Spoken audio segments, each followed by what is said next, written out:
active versus passive voice. How do we use them? What makes them different?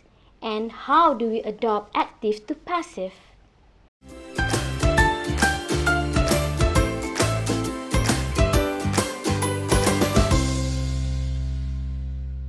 Hi everyone, it's me, Teacher M, in English Made Possible. One of the ways to improve your writing skills is to learn about active voice and passive voice. What is active voice and what is passive voice? How do we use them? What makes them different? And how do we adopt active to passive? Don't worry, I'll explain to you. So, by the end of the lesson, you'll be able to use active and passive sentences at the right context and at the right time. First, let us begin with the active voice. The key is the subject is the one doing the action. For example, the boy threw the ball. The boy threw the ball. Here we emphasize that the boy was doing the action. The boy is the subject. Threw is the action made by the boy. And ball is the object. So in this case, the boy threw the ball is an active sentence. How about passive voice? The ball threw the boy? No, that is wrong. For passive voice, the key is the subject is not doing the action. For example, the ball was thrown by the boy. The ball was thrown by the boy. Or in another context, the subject may be unknown, unimportant, or you may not want to highlight the person who's doing the action. You may just say, the ball was thrown. The ball was thrown. Let me show you another example. The girl is feeding the cat. The girl is feeding the cat. This is a present continuous sentence. The girl is doing the action. The girl is the subject. How do we change the sentence into passive voice? The cat is feeding the girl? No, that's not it. The correct one is the cat is being fed by the girl. The cat is being fed by the girl. You may find it not important to know who fed the cat. So you may just say, the cat is being fed. The cat is being fed. Just imagine when you are being locked down due to the pandemics. You just stay at home.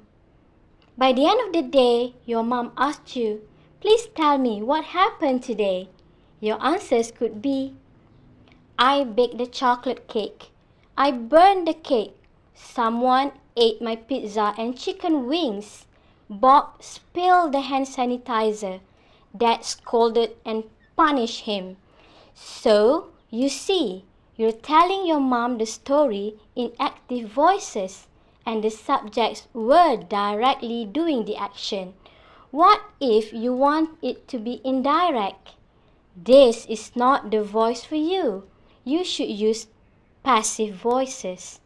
So now, please tell your mom again, this time in passive sentences. The chocolate cake was baked. The cake was burned. My pizza and chicken wings were eaten. The hand sanitizer was spilled. He was scolded and punished by Dad.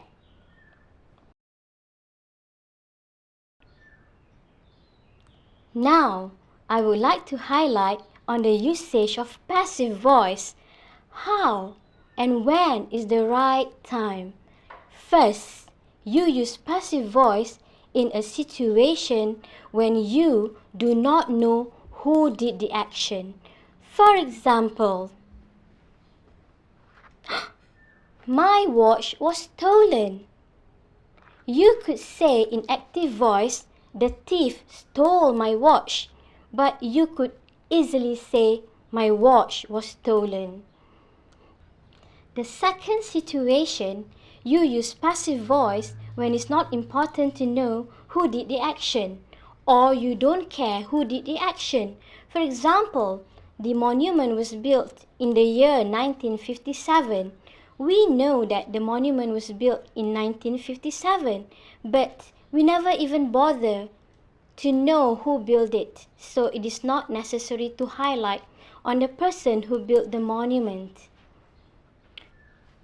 The third situation is when you do not want to blame or highlight someone who did the action. For example, the homework was not done yesterday. The homework was not done yesterday. This is when you want to be a bit polite. For instance, I'm a teacher and I do not want to say to my students, "You did not do your homework yesterday."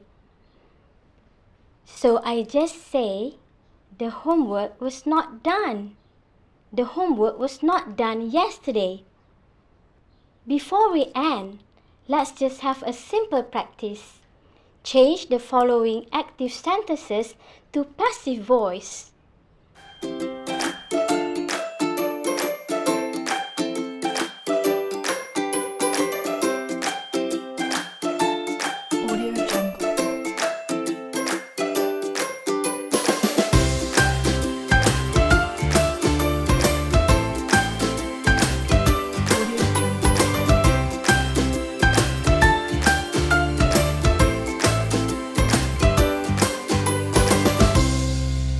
So guys, I'm sure you'll be able to write brilliant sentences using active voice and passive voice after this.